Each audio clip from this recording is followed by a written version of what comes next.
इसलिए बकरे की माँ कब तक खैर मनाएगी, इसके हिसाब से वो टालते रहेंगे, समय पास करते रहेंगे।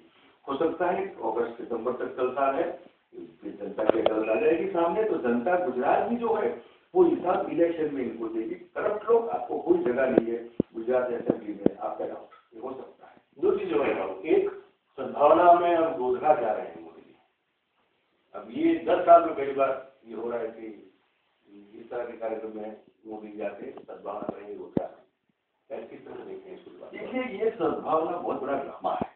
सद्भावना क्यों, सद्भावना और हूँ, सद्भावना के भाषण जो कहते हैं वो करते नहीं है, यानी कि सद्भावना चीज झूठी है, धोखाधड़ी है। आप 65 घंटे कहते हैं फास्ट करेंगे, 55 में खड़े हो जाते हैं, इसका मतलब कि आप झूठे हैं, कहते हैं ये करते हैं अलग। और सद्भावना कह दिया कि हर जिलों में करेंगे। आपके माध्यम से मैं पूछना चाहूंगा, क्या 11 से 5 उपवास हो सकते हैं क्या? उसका नाम अनशन होता है 11 से 5। देश की करोड़ों जनता 11 से 5 भूखी रहती है, यानी कि 11 से 5 अनशन का मतलब मखौल है।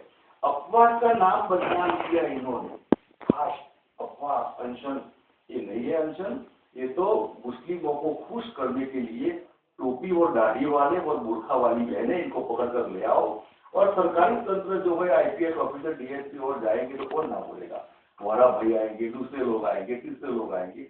यानी कि प्रेशर से गवर्नमेंट पूरे प्रेशर के नीचे ये वोरा कम्युनिटी या दूसरे लोग जो है इनको ले आते हैं पकड़ पकड़ कर दिखाने के लिए, देखो हमारे पास भी सद्भावना के लिए मुसलमान आते हैं, दाढ़ी वाले आते हैं, टोपी वाले आते हैं। बहुत बड़ा नाटक है, चीटिंग है गुजरात की जनता के साथ।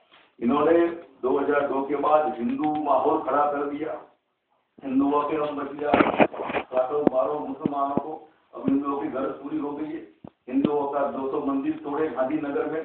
इतना ही नहीं, गौ भक्त कहने वाले ही लोग, गौओं की हर रोज ट्रक पकड़ी जाती है, उस गौ जिसमें गाय होती है उस टेम्पो के ऊपर कमल का चित्र होता है, बीजेपी का सिंबल, पुलिस जाने देती है। यानी कि हर रोज गाय पकड़ी जाती है, हर रोज गौमांस पकड़ा जाता है। इसका मतलब कि गवर्नमेंट मशीनरी इनएक्टिव है, नॉन एंटिटी है। ये जो है अब मुसलमानों के पक्ष में माइनॉरिटी के खुश करने के लिए कसाई लोगों को गाय काटने की छूट देगा, शर्म है बीजेपी को। ऐसी बीजेपी अब एक्सपोज हो रही है।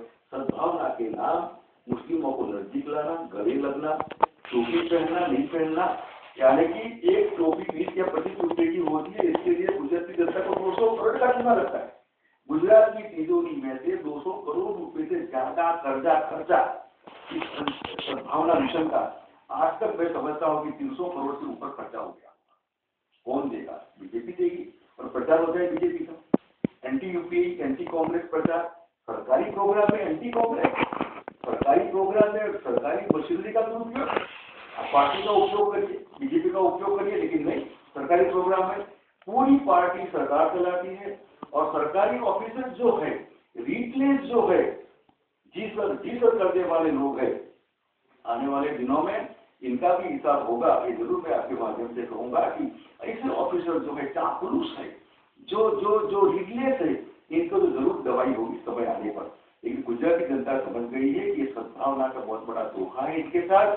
हिंदुओं को छोड़कर मुसलमानों को गला लगाने की ये प्रक्रिया जो है मुस्लिम वोटों को खुश कर देती है।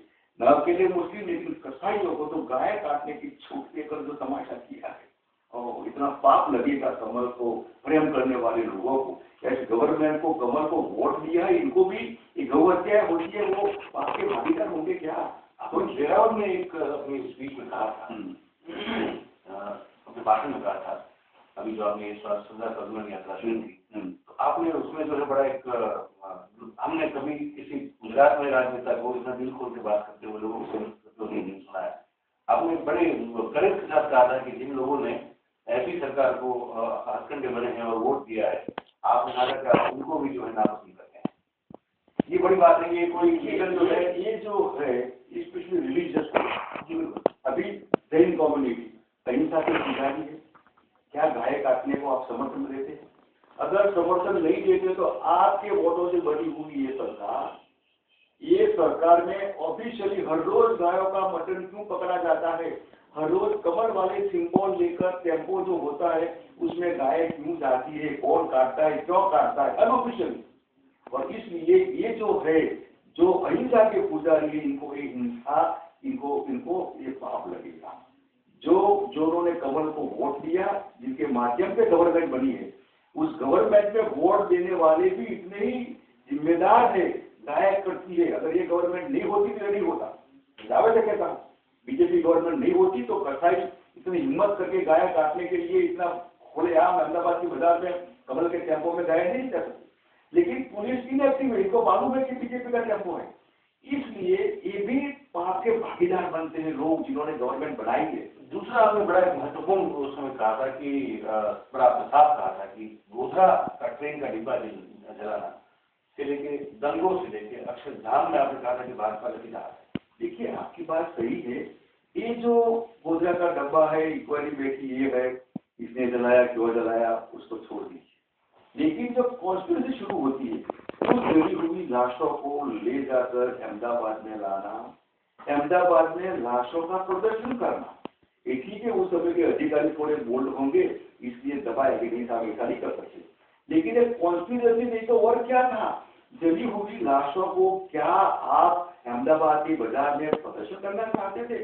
अरे उसको जो इनके हो, मुसलमान हो, हिंदू हो, दे दीजिए सबको, जो वारसदार हो। लेकिन लाशों का इतना उपयोग, दुरुपयोग, मतलब लाशों के माध्यम से जनता का दिमाग टाइट करना, ये कॉन्स्टिट्यूंसी बीजेपी की थी। इसका मतलब कि गोधरा का डब्बा जलेगा, लाशें आएगी, लाशों को अहमदाबाद ले जाएंगे, लोगों का दिमाग टाइट करेंगे, गवर्नमेंट नॉन एंटिटी हो जाएंगी, लॉ एंड ऑर्डर फेल हो जाएगा।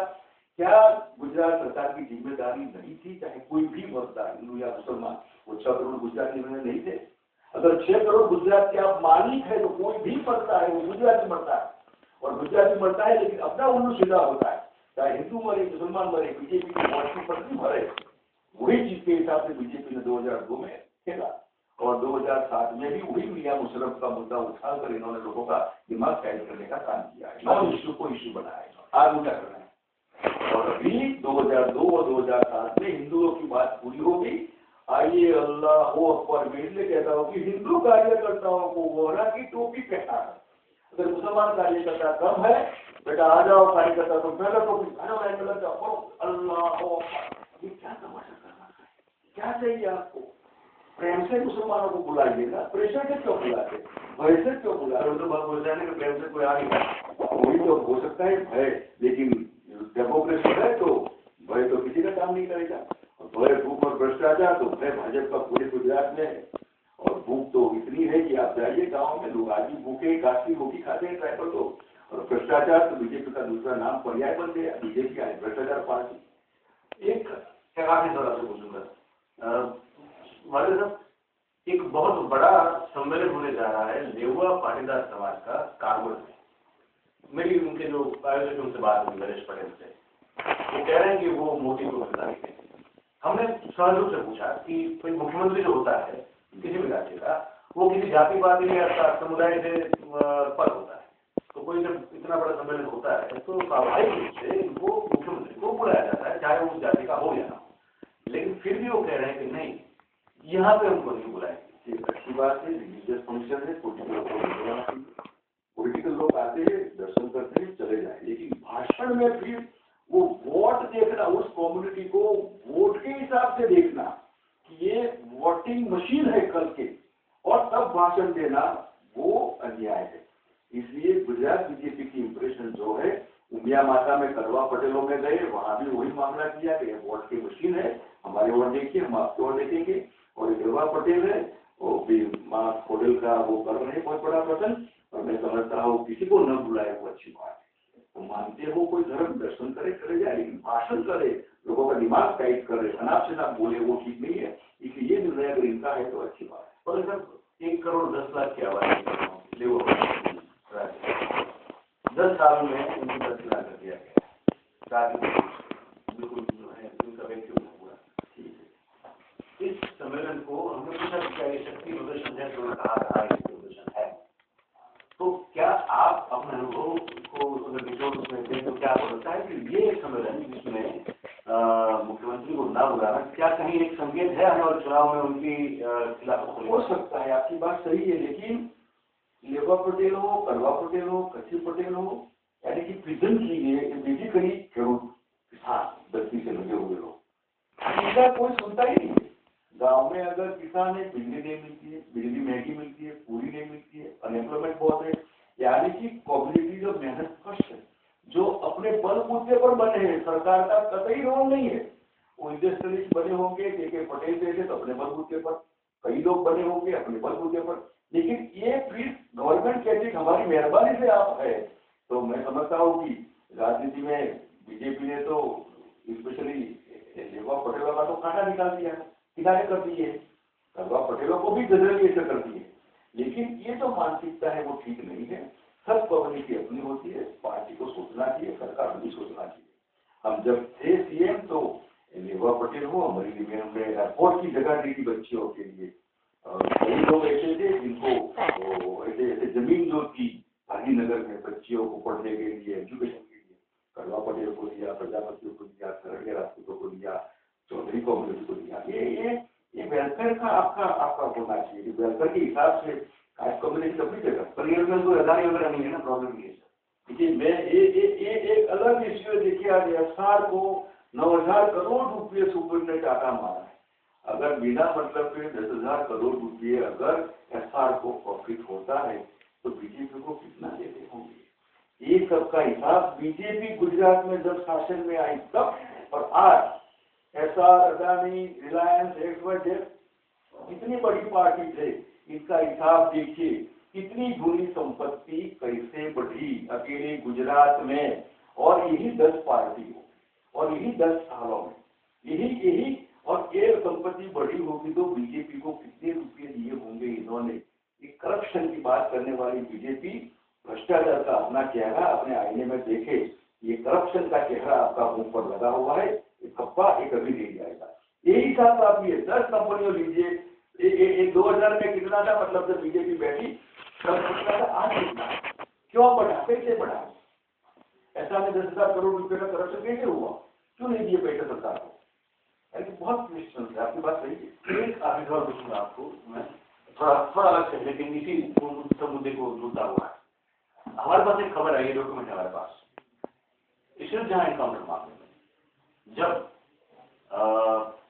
एनकाउंटर हो गया उसके बाद इन लोगों ने ये कहा कि जांच अधिकारी ने कहा कि 3 बड़े आतंकी जो इन सब लोगों से मिले थे वो जम्मू कश्मीर जेल में बंद है और उनको हमें यहाँ पे लाना है। तो स्पेशल कोर्ट ने सेफ कस्टडी में लाने का ऑर्डर दिया। उसके बाद हर एक प्रक्रिया की गई, सेंट्रल होम मिनिस्ट्री से परमिशन ली गई, जम्मू कश्मीर मिनिस्ट्री से परमिशन ली गई, और उन सब परमिशनों के बाद क्राइम ब्रांच की टीम जम्मू कश्मीर जेल के जेलर को जाकर मिलती है विथ ऑल परमिशन। जेलर ये कहता है कि मैं कस्टडी दूंगा। तो ये लोग पूरे तामझाम के साथ वहां पे गए थे और सिर्फ जेलर ने क्योंकि मना कर दिया, ये उन्होंने लिखा हुआ, ये कागज मेरे पास, तो ये इन्होंने सबमिट किया है कि क्योंकि जेलर ने मना कर दिया इसलिए हम लोग जो है वो उसको बिना लिए वापस आ गए। ये इसको क्या कहें? हो सकता है बीजेपी का ये ड्रामा पार्ट 2 हो। जितने एनकाउंटर 23-24 हुए, मैं समझता हूँ सब फेक एनकाउंटर थे, और गांधीनगर में 25-30 किलोमीटर दूर पुलिस को मालूम पड़ता है और पुलिस मार देती है। क्या अक्षरधाम जो मंत्रियों के बंगले के सामने ही था, वहां त्रासवादी आए तो वो मालूम नहीं पड़ा पुलिस को, या पुलिस की इच्छा थी कि अक्षरधाम में एक टेररिस्ट जाए और हरिभक्तों को मारे? 37 हरिभक्त मारे गए। क्या गुजरात सरकार को मालूम नहीं था?